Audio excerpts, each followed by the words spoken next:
नमस्कार, आप देख रहे हैं बड़ी खबर। मैं हूं आपके साथ ऋतु तिवारी। पोखरियाल बुलेटिन की शुरुआत करेंगे खबर दिल्ली से, जहां मानहानि मामले में राहुल गांधी की याचिका को खारिज कर दिया है। सूरत कोर्ट ने राहुल गांधी की याचिका को खारिज किया। मोदी सरनेम केस में राहुल गांधी की बड़ी मुश्किलें।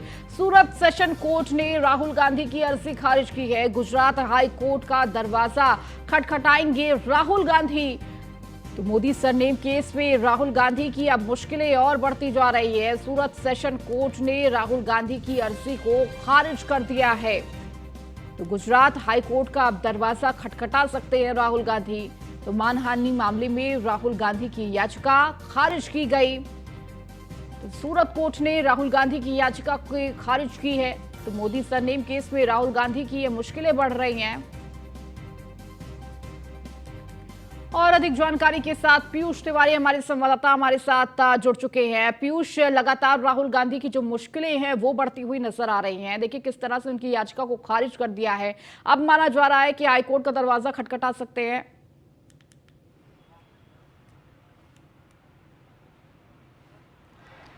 बिल्कुल, अगर हम बात करें तो देखिए राहुल गांधी की मुश्किलें कम होने का नाम नहीं ले रही है। जिस तरीके से कर्नाटक के कोल्लार में साल 2019 में राहुल गांधी ने मोदी सरनेम को लेकर एक टिप्पणी की थी, जिसके बाद बीजेपी नेता ने गुजरात में मानहानि का केस दर्ज कराया था। उसके बाद लंबी प्रक्रिया चली, लंबी कानूनी कार्रवाई हुई और कहीं ना कहीं राहुल गांधी को आखिरकार 2 साल की सजा हुई। उसके बाद कहीं ना कहीं संसद से उनकी सदस्यता भी चली गई, जिसके बाद कई दिनों से जिसके बाद ये कहा जा रहा था कि राहुल गांधी शायद कोर्ट में अपील नहीं करेंगे, लेकिन थोड़ा वक्त जरूर बीता ना कि राहुल गांधी ने सूरत की सेशन कोर्ट में इस फैसले को कहीं ना कहीं चुनौती दी और कहीं ना कहीं अनुरोध किया कि दोष सिद्धि है उस पर रोक लगाने की जो कहीं ना कहीं मांग की गई थी, एक याचिका डाली गई थी। ऐसे में सूरत सेशन कोर्ट की बात करें तो राहुल गांधी की याचिका पर कहीं ना कहीं राहुल गांधी को एक अगर हम बात करें तो उनको राहत नहीं दी है, यानी कि जो सजा है वो उसी तरीके से बरकरार रहेगी। हालांकि अब राहुल गांधी के पास कई कानूनी विकल्प है, कई कानूनी पहलू पर राहुल गांधी के जो एडवोकेट्स हैं, जो उनकी लीगल टीम है वो काम कर रही है। और निश्चित रूप से राहुल गांधी के पास एक विकल्प ये भी है कि वो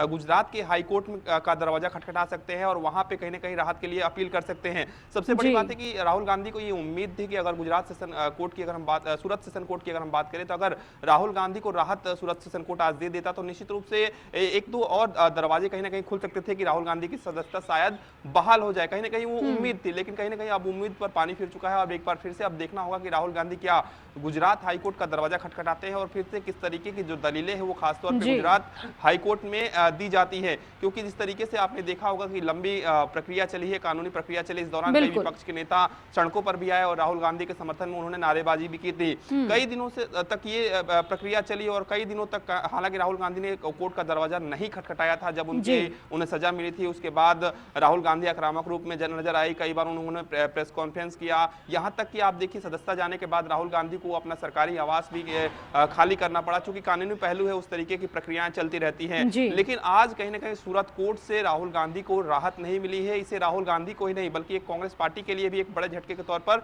देखा जा रहा है। हालांकि अब कानूनी रूप से क्या कुछ राहुल गांधी काम करते हैं, उनकी लीगल टीम क्या कुछ कार्रवाई करती है, किस तरीके से अगली अदालत का या यूं कहें कि गुजरात हाईकोर्ट का दरवाजा उनकी लीगल टीम खटखटाती है। और देखना होगा कि गुजरात हाईकोर्ट में अगर राहुल गांधी जाते हैं, अपील करते हैं, तो गुजरात हाईकोर्ट इस पूरे मामले में क्या कुछ अपना फैसला सुनाते हैं। अब देखना होगा कि राहुल गांधी क्या वाकई में गुजरात हाईकोर्ट जाते हैं या उनकी कानूनी जो लीगल टीम है वो इस पूरे मामले में क्या कुछ आगे कार्रवाई करती है। बिल्कुल पीयूष, ये देखना होगा कि आगे क्या कुछ कदम राहुल गांधी का रहने वाला है। लेकिन इसके साथ साथ पीयूष ये भी समझना चाहेंगे कि किस तरीके से अभी वक्त है राहुल गांधी के पास, क्योंकि जब उन्हें सजा सुनाई गई थी तो 30 दिन की मोहलत दी गई थी, जहां निजी मुचलके पे उन्हें जमानत दे दी गई थी और कहा गया था कि आप आगे कोर्ट में अपील कर सकते हैं, इस पूरी याचिका को लेकर, इस पूरे फैसले को लेकर चुनौती दे सकते हैं। अभी कितना वक्त राहुल गांधी के पास है इन सारी प्रक्रियाओं के लिए?